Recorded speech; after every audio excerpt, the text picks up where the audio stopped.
Hi, I'm Mary Margaret Baxley, and I am going to be talking about the Performance Standard 5.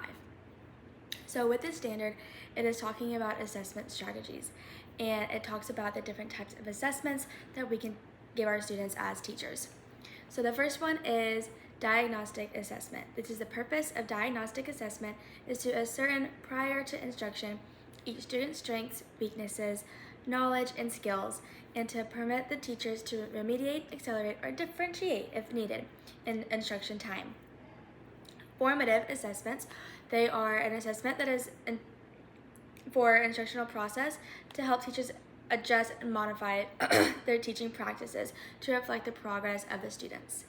And then we have summative assessments, which these can occur at the end of a chapter, unit, school year. I know for Georgia we have the GMAS, and that's a big one, or even just for the way I look at between summative and formative assessments is how we tell our students your quiz, that is your formative. That's where we line up to see if we're ready for that summative. And then your summative is that test over everything that you have learned in that unit. And so while reading the standard, some things that stuck out to me was that of how to create that assessment. And as a first year teacher, I didn't really create a lot of assessments because we used a lot from last year, and so I never really got the chance to create one, but I did create a quiz. And I think that the quiz that I made, I really looked at the different the different tools that they provided us. So looking at the curriculum, looking at the instructions they want us to use, all of the material that we need to cover in a certain amount of time. The standards that we use for Fulton County, they actually provide us with what day we need to be teaching every single thing. So you have like a timeline kind of view of it. And so looking at that view, what is everything that needs to be on that quiz for this timeline? And then 3 websites, or then looking at the checklist about what I want to look at more is clearly explaining homework. So we did our homework using this website where they could do different math, like we assign the math to them and they get to do it at home. And I think that's a great way. However, I think it'd be better if we did it more on paper. And the reason I say this is because I think it would help me understand what they do and don't understand. As a visual learner myself, I think it's very important for students to write down what they're doing. And so if they get the answer wrong, they can bring it in and I can see what steps they missed, where do I need to go back and look at. Another one was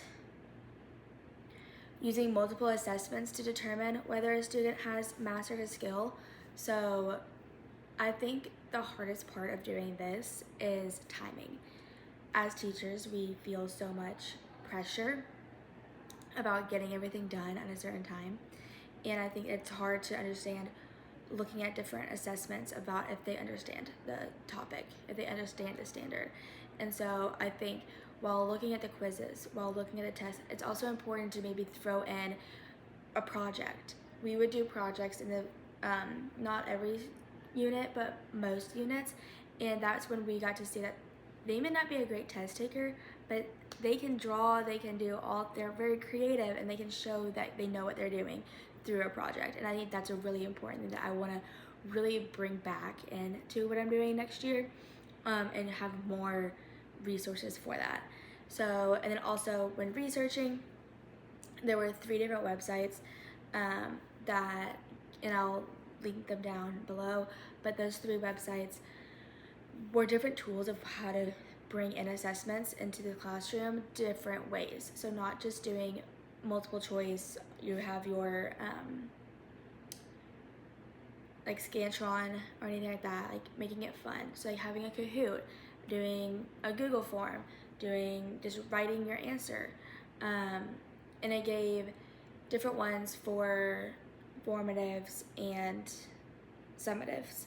and I'll link those below, and those were really great tools for me to use that I can use. I've never actually used Edpuzzle, but Edpuzzle would be one. Or Flipgrid for projects and just different things like that, and also that can help me when teaching for Flipgrid. You can put quizzes inside of the Flipgrid, so then I could get their take on the unit as I'm teaching them and get some feedback, which I think that'd be really great as a first year teacher to keep learning every year. You're teaching, you learn every time you teach. So getting that feedback for next year, for the next unit, I think that'd be very important. So thank you.